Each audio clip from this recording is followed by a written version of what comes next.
you mixed the mica and the powder together as well, the pigment? No, that was just the mica. Okay.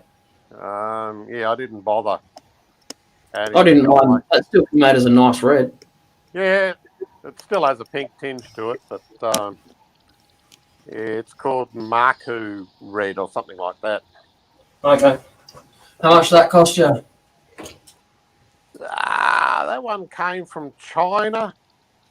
I think it was bloody $30 for a kilo or something like that. Oh, well, that's not too bad. Oh no, I buy it cheap. Yeah. Yeah, I'm always Robbo's always on the forever hunt for the brightest yellow, and I'm always on the forever hunt for a red that stays red when you mix it in colour. When you mix it, you know. Well, the only trouble is the closer you get to red, the less you see of the effect of the swirling mica. Yep. That's all, because you're adding more dyes or pigments, and they're solid colour, and mica naturally is a white product, so you can't add red to white and not get pink. There's a mob in America that advertise, or should I say, there's a mob on the internet that advertise that develop the perfect red, blah blah blah, and spend a lot of time on it. And they were sick of the pink, and they say all the right things, but then they say they're out of stock and we're waiting. Put down your email and we'll get back to you when we get some in stock. Well, I've been doing that for 2 years now, so I don't know if they get it in and they sell out so quick or what. I've got no idea, but yeah, I'm still waiting. Yeah, I reckon they're talking out of their Yeah, well, I know others that say, "Oh, we've made the perfect red. This is blah blah blah," and I bought it from them. And it's always been pink. It's a bit better red, but it's still pink. Whereas this mob I was talking about that I can't get any from, they talk about the pink problem in detail, and they talk about using darker reds with the mica, which is exactly what I've done. So they talk the right lingo. Yeah. But yeah, they just don't have any in stock, so I'm not quite sure what's going on there. But how you going, Chris? And they're just a seller; they're not a manufacturer. So, yeah. So who knows? Maybe the manufacturer got sick of them. Who knows? And Chris, you're not late. It's only just started 3 minutes ago. Yeah, we got talking. Sorry, Chris, and I forgot to hit the live button. So I've got that one there, Chris. I don't know if you can see the grain or anything in that. It is pretty. What is it? A ring of timber? Yeah, it's. Before I got my lathe, I used to make rings. Yeah. On a belt sander and a drill press.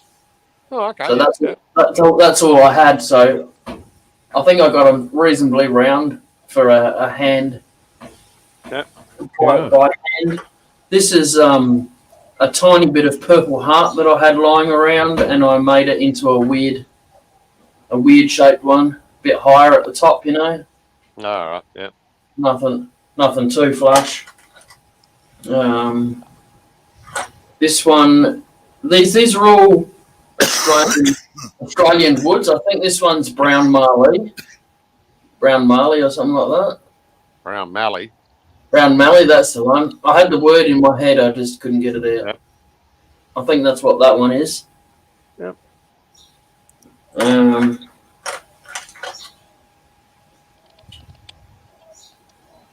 honestly can't really remember. Ring mandrels too out there now. Yeah, I made one of those too. Made a double ring. All right. Just got a little piece in the middle there, and that can go underneath your finger, so you don't see where it's joined, kind of thing. Yeah. And Chris They is saying sell it's for nice. good money. Chris is saying that's a nice ring. The brown one is a nice shape. Mine is a little thick. And he watched a video where a kangaroo was holding a guy's dog in a headlock. So he went up to the roo and punched it in the face. Yeah, seen that one. We're tough in Australia. And he also says he likes the double ring. Yeah. I've got some more. That's for 2 wives?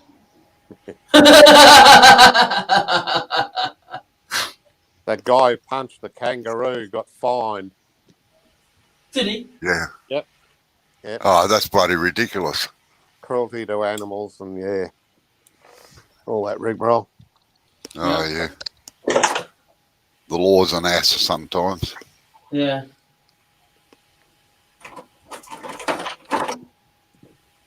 Yeah, just shit.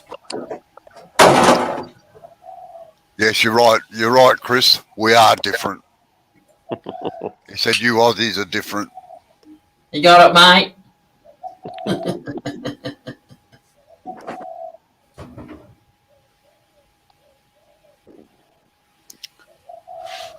And Chris wants to know, did the Joey get fined for headlocking the dog? Well, the owner shouldn't have set the dog on the kangaroo in the first place. So, you know, like, Well, that's that. But possibly the dog wasn't set onto the kangaroo. It's just natural for him to go for it. oh, yeah, true. True.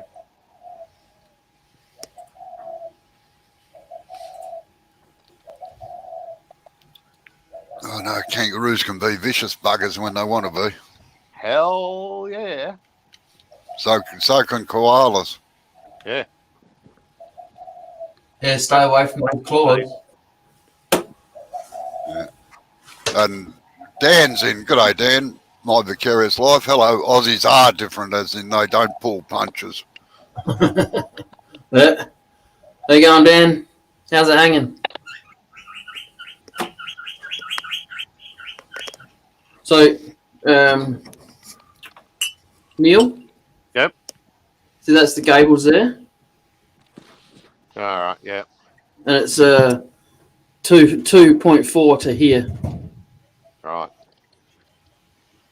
And that gable spans across the long dimension of the shed. Yeah, Yeah, that's the way I figured it. like this.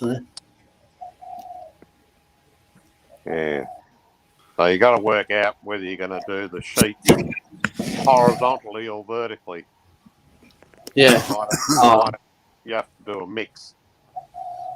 yeah. I'm not really that fussed. So just as long as it's Yeah, but that affects the square area you buy all right.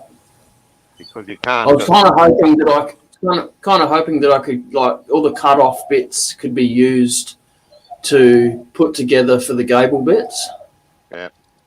Well, the gable bit's basically a single piece of sheet cut on a diagonal. And then you one triangle for one half and the other triangle for the other half. But, Yeah, it's like a rectangle or something. Yeah, I know what you mean. Yeah. but when it comes to the areas that aren't a perfect 2.4 high or a perfect increment of 1.2 wide, then you end up buying more. So Okay. yeah, you just got to do some numbers on it and work it out. Yeah. That's what Rob and I used to always do for the trucks. Like, yeah, using. That's what I said a bit earlier. I'm all right with meters, but when it comes to square meters, it kind of trips me up a bit. Yeah, but the other thing is I do it in my head most of the time. I look at a truck and say, yeah, right, we need 8 sheets here. Neil sits down there for an hour and works it all out. And I sit there and go, how come Robbo's not answering Messenger? Yeah, biggest Well, trouble with you, Robbo, you go it's about 8 sheets and it turns out to be 15 sometimes. So, you know, like, and I'm the dumb bugger that keeps going back to the shop to get some more. And Bailey said, looks like you're in lockup, Jay. And Dan has said, yep, seems similar to the straitjacket loony bin quiet area, except it's not padded. Well, I'm the padding. Is that We right are. in lockdown? we are in lockdown No, in I'm. Victoria. He Yeah. he thinks it looks like a jail, Chris. Reckons. I know. Like- No, jails are much more comfortable than that shed anyway. Oi.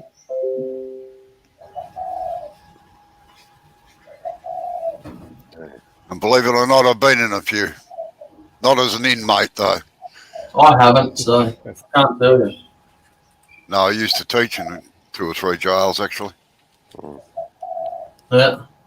Well, I have, because my parents decided it would be a good idea for me to experience what it was like to be in jail. Well, you probably deserved it. This is a No, I story tell- worth hearing. Sorry? It's a story worth hearing about. Your parents thought you'd be good in jail? No, my mother was a probation officer and welfare officer, and we had numerous foster kids in our house all the time, and they were in and out of jail all their life. And my parents, in their wisdom, decided so I could appreciate what they'd been through that I needed to experience it. So they arranged with the prison that I stayed there for a week. And all I can say is I'm lucky I went in. I had a couple of foster brothers there to help me because, it wasn't pretty. No, well, I tell a lie. I was an inmate for one night in Parramatta Jail, the lock-up at the police station. No, long story. I used to pick up trucks in Brisbane and deliver them to Melbourne. And I got to Melbourne and the yard was all locked up, and there were these 3 bloody big goons there standing there and said, "Get out of your truck." And I said, "No, mate." I said, "Just let me get my stuff out." I said, "What's going on?" "Oh, place is under lockdown. The bloke's absconded with the cash, you know." I said, "Oh, great." So I hadn't been paid for getting the job down, so they wouldn't let me get my personal stuff out of the truck. What are you doing, Neil? Nothing. What's a crackling? Not me. Anyhow,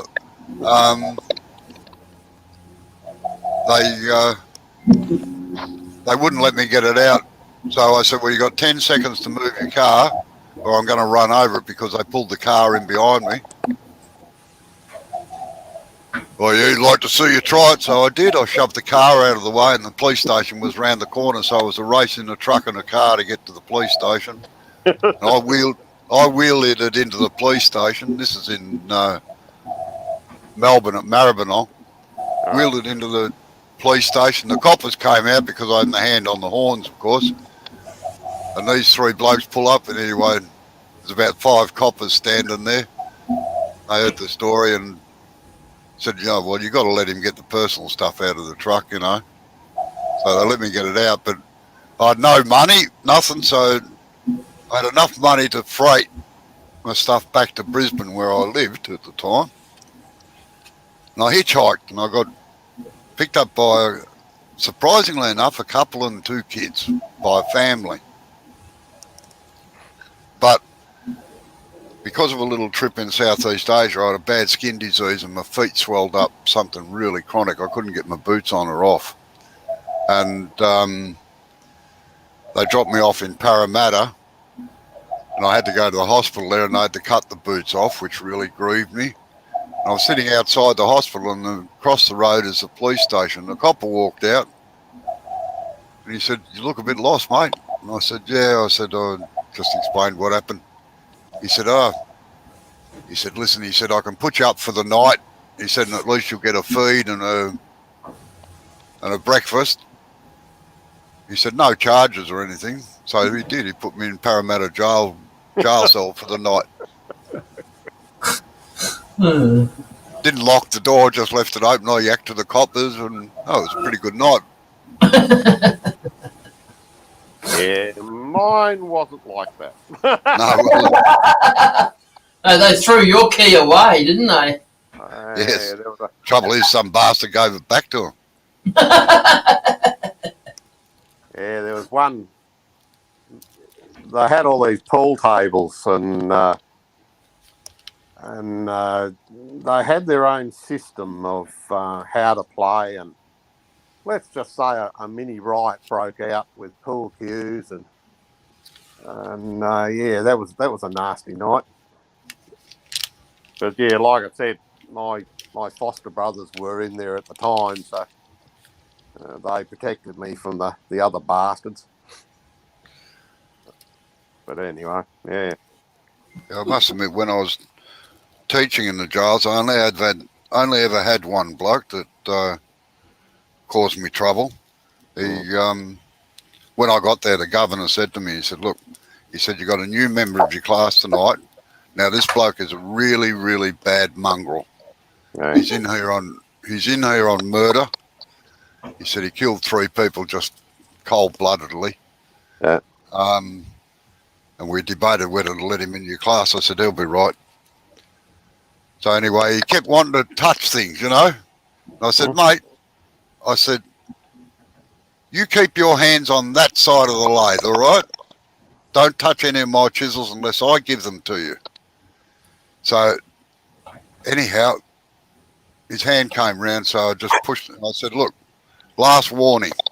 And the warders were moved, because there are always 3 warders in the room with me. They started moving forward, and I just went, no, it's all right, don't worry about it.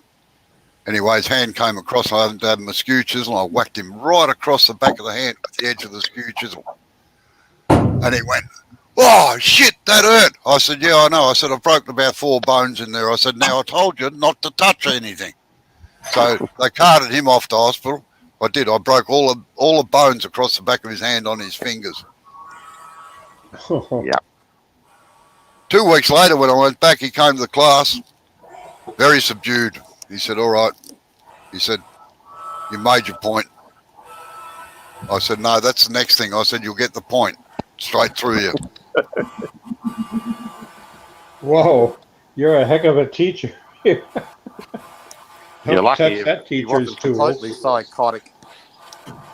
Sorry, what's that? I was going to say, you're lucky he wasn't completely psychotic. Oh, no, they were pretty well vetted when I went in there. Yeah, fair enough. And we're in a closed and locked gymnasium with three warders in there with us. Yeah. Yeah, well, my parents had a weird way of teaching. Oh no, that's why Mind I'm you, teaching sometimes. Kept me out of jail, I can tell you that much.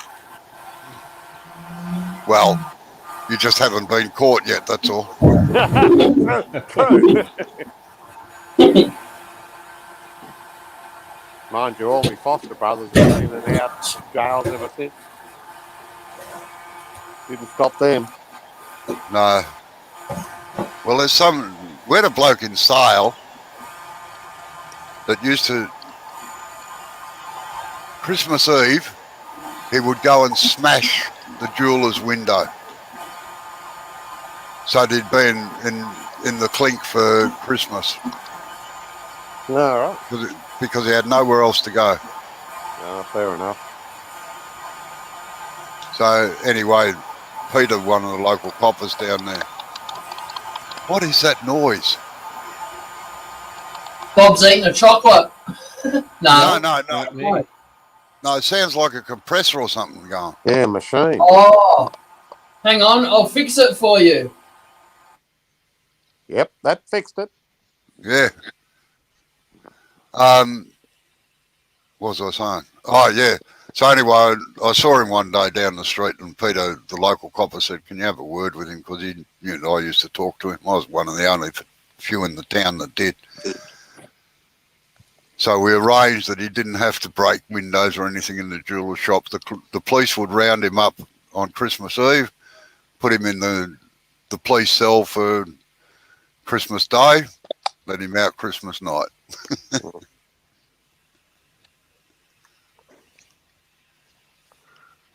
Right, someone didn't invite him over for dinner. Well, I must admit we did once. Hey, Where? Dan, you get that?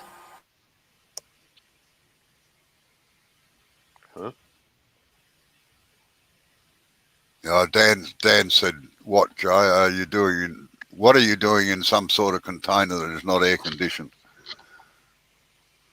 No, it's a new shed. Just wondering what the noise is. What's he got his vacuum cleaner on? Yeah, I don't know. Oh, why? Why was that running? Oh, heat gun. Using a heat gun as a heater. Oh no. It's Jesus, that fucking cold me. down there. Oh, classic. It works quite well. Hey, I need to dry some cement in here the other day, and I wondered if I could turn it on because it's got a stand built into it. So I wondered if I could turn it on and then just leave it sitting in here. And I come back about 5 minutes later, and it was really warm in here. I'm thinking, this is giving me ideas when I've actually got to be in there. Yes, gonna- Chris, it is. I'm gonna make a gas bottle fire, like go and buy a gas bottle and cut it open and stuff like that. But it's summertime, so I've got a bit of time to kind of chill and do that, and not just rush out and make it. Just keep your eye out for a second-hand one like Robbo's. That'll keep you warm.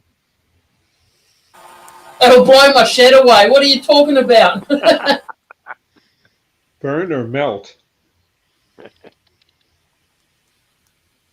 Melt it. I just put on another jumper.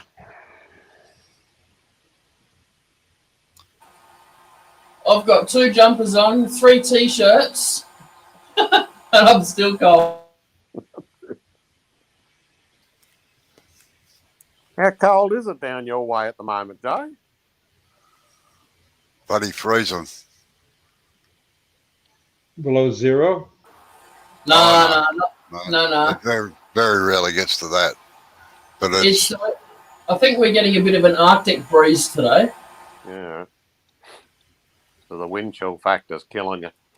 yeah, that's what it is. Like it's a nice sunny day here, but it is cold.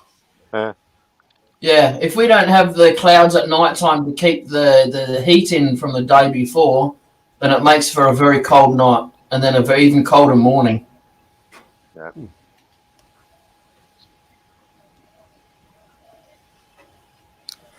Well, it is lunchtime once again. Oh, what? Where's my lunch? Oh, well, start walking. I didn't hear Julie call me. No, Julie doesn't call. Yoo-hoo! I have to Anyway, say, I I'll really catch you later, enjoyed. I enjoyed your program this morning, Robo. Oh, thank you. Yeah, they're going to turn out to be 6-hour lessons soon. Was your thing this Oh. morning? Sorry. No, for Dr. Bob it was, Neil. Oh, right. Oh, I was going to say, shit, I had it fed in for tonight. I got alarm left, right and centre. Last night. It was last night. Oh, freaking hell. I've done it again. You know when I was speaking to you in the group chat last night, Neil? That's when it was on. Fair dinkum, was it? Oh, shit. Yeah. Yeah. Well, it's online now. Yeah. Yep. Oh, that's all right. I had it set for Sunday. I don't know why I had it set for Sunday, but anyway. No, Bob, he likes to be there live so he can comment and give Robbo shit, you know? No, I'm interested in how it's going. No, one of his students, Rob, is definitely making a very visible improvement. Oh, yeah. Good. No, I must admit, I'm very pleased with the way he's going. I might add too, he's the only one that's actually been there for every lesson. Exactly. So And I From thought Australia Landy. or No, he's a Pom. He's Oh. a Geordie. From up around Newcastle way in England. yeah. But Landy did a good job too, considering that she's working yeah, off the side and I couldn't watch her. So, yep. all And right. once she gets the internet issues sorted out, she'll be good. Yeah. All right. I'm going to have some lunch. I'll catch you all later. All Yeah. right, thanks for Catch coming in. Take it easy. See ya. Tomorrow. Yep. Oh, see you later, Neil. Turn around and he's gone too. Yeah.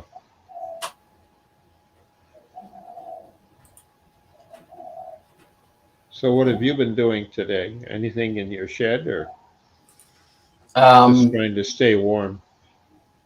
Oh no, I've been trying to make the blood flow. I've been, I've got my bench in here from the other shed. Amber gave me a hand to move that in yesterday, and I've just been moving everything that I took off of that bench back into this shed now. And my sister-in-law is coming around on Wednesday to give me a hand to move the lathe because Amber can't do it. So, What Oh. type of art is she into now? Amber? Yeah. Watching YouTube. That's not art. No, I know it's not. No, it's cold in the morning, so she's got no motivation to be outside at all. Not like her silly husband, at least, you know. Well, the pyography, I mean, that'll help keep you warm indoors. Yeah, no, it's too smoky, Py- too stinky. Oh, okay. Yeah, You kind of need a vent fan. Yeah, we've got an exhaust fan in the kitchen, but it'll stink out the whole area as such. So, hey, Yeah, going out. Neighbors might think you've got a fire by just a Yeah. smell. They wouldn't see the smoke, but they could probably smell it. Yeah, It's well, hard my nearest explain to the neighbour. fire. Yes, my nearest neighbour is like a meter away, and their exhaust fan is right there. One of the first things I see, you know, so it's going to float straight into theirs. Yep. Yeah. Yeah, how you going, Adam? You just missed Robbo. He goes for lunch at about this time. What time is it there, Adam? Be getting on a bit, wouldn't it?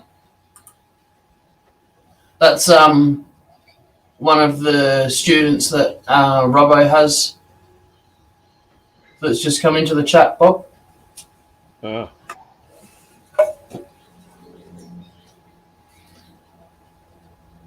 Wow.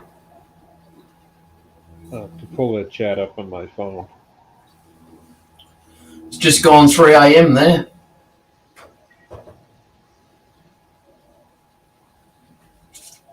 You get up for work or something, Adam?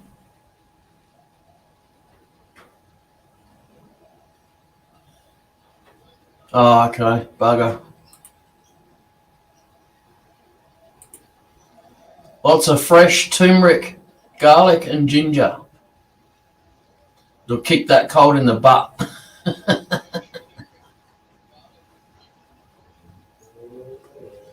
Yeah. It's no good having a cold. Especially in this day and age, you sniff or cough too loud, and everyone's like,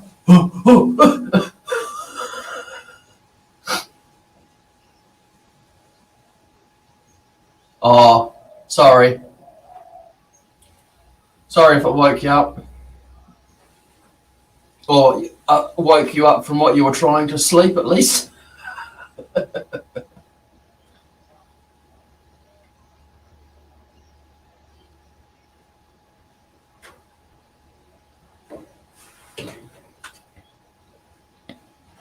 Got anything in the shop at the moment, Bob?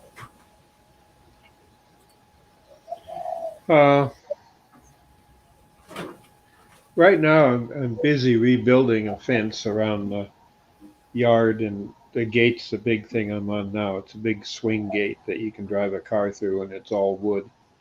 Yep. And the people that built it didn't know what they were doing some 20 years ago.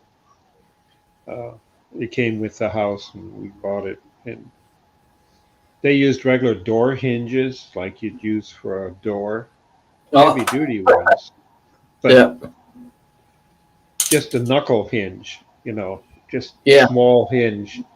You need them that actually come out on a point, out this way, a strap Like- hinge that like helps that. support the gate. That's a typical door hinge. Yeah. That's or what the I knuckle mean. hinge. Yeah, Yeah. but the other ones are for gates. They actually come. That's one end is shaped that way, and the other is more like an arrowhead going out. Yep. Yep. So it distributes the weight of the gate evenly, and it also looks better. But they just put the other door hinges on, and they didn't use pressure treated wood, so it rotted. And over the years, they didn't use galvanized screws or bolts. Yeah. It's actually a screw with a bolt head, and they had rusted. So when I went to fix it, and I thought, well, I'll unscrew it and take the gate down, I put a torque wrench on it and good heavy wrench and give it a tug, and the heads come off. Yep. They just had rusted up. And Adam, I'm not working on anything. Sorry, I am working on something. I'm moving stuff from my old shed to my new shed, which is what I'm sitting in at the moment.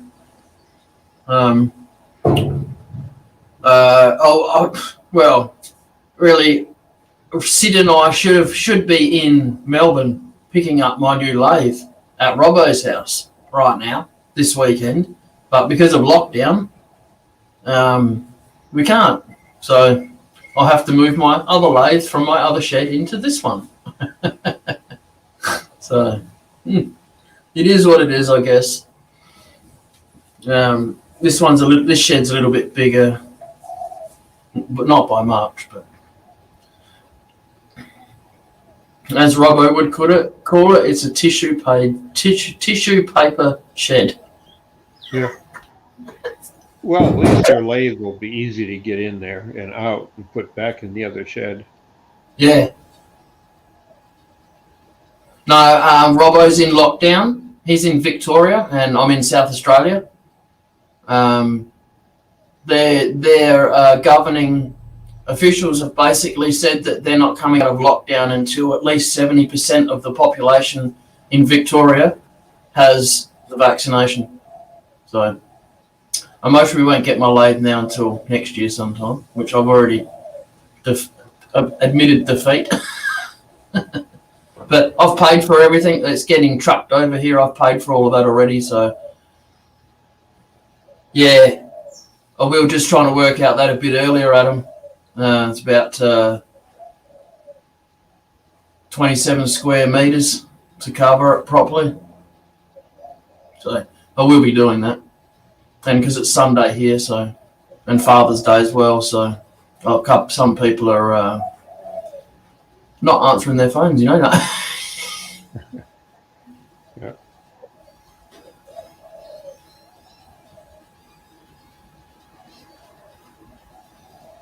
Well, Jay, did you do anything for your father today? Phone call? Look, to be honest, Dr. Bob, I could be living next door to him and I wouldn't know it. He was just a sperm donor for me. He's a truck driver, you see. So there's no should be one of me in each state. You could have a lot of brothers and sisters and not know it. That's right. Yeah. So if that's the case, you come from a very big family. So big that all you can do is guess. Yep.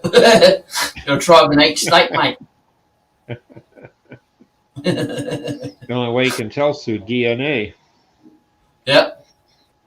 No, I've seen him once when I was 11, and that's only because my mum sent him a letter saying that I would like to see him. and that was about it. Uh, But if he's not willing to stick around, then why am I wasting my time looking for him? yeah. Yeah, I was going to go for 25 mil foam. I'm not putting anything over the top. I was just going to leave it foam.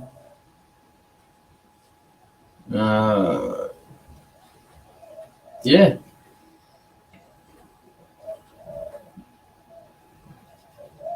If you insulate the ceiling side, that'll help keep some of that heat out. And Yeah. it also keep the heat in the winter if you have a heater. Like your hot air gun. I've never heard of a hot air gun heating. Not many people have more small sheds like me either. I looked at the foil back stuff, Adam, and it was going to cost me half the price of the shed to insulate in foil backed foam. So I opted out of it. Yeah, I've got some cloth tape to tape the joins up. I'm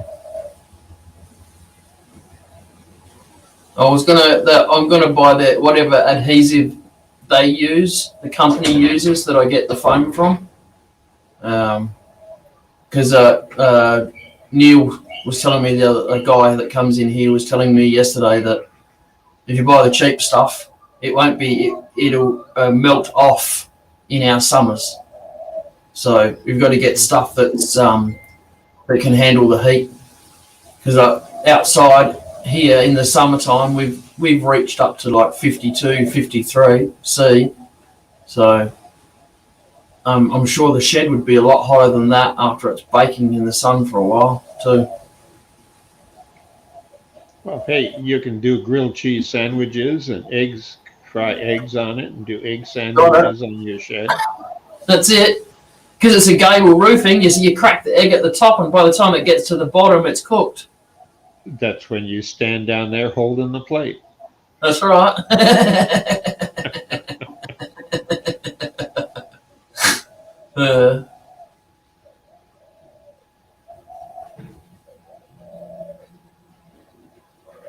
I'm not really sure if I want to do that, Adam. I've already moved it back into its forever home, and it's been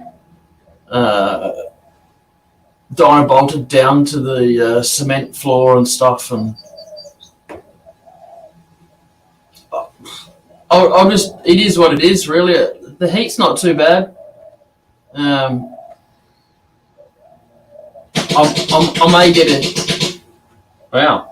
I may get an air conditioner installed. I'll see what the first summer's like.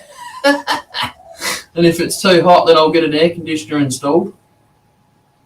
But summertime would be night turning, I think, mainly. Just because of our nighttime weather still doesn't even really go down much here. It's the only problem.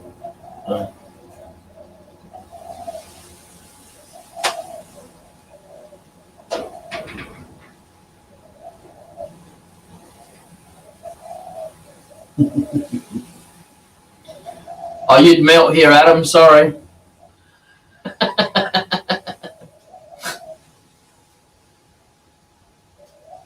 Nah, I couldn't be bothered painting it, to be quite honest. I'm quite happy of leaving it how it is.